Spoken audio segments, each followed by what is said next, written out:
So let's learn how to install Node.Js.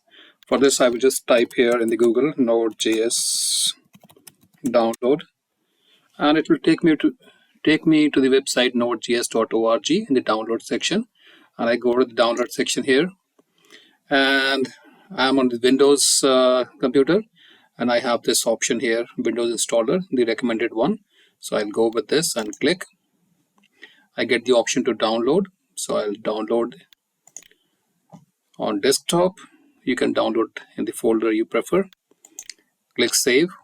The file is downloading. It will take a few seconds, and then we will start the installation process. Okay, the file is downloaded, and I can just click here and choose the option open.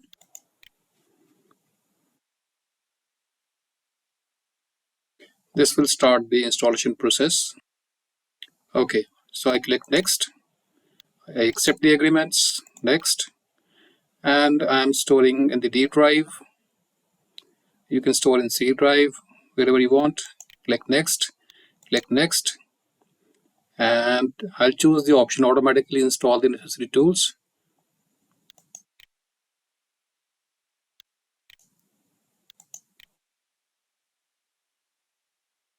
So the installation has started, and Node.js has been installed.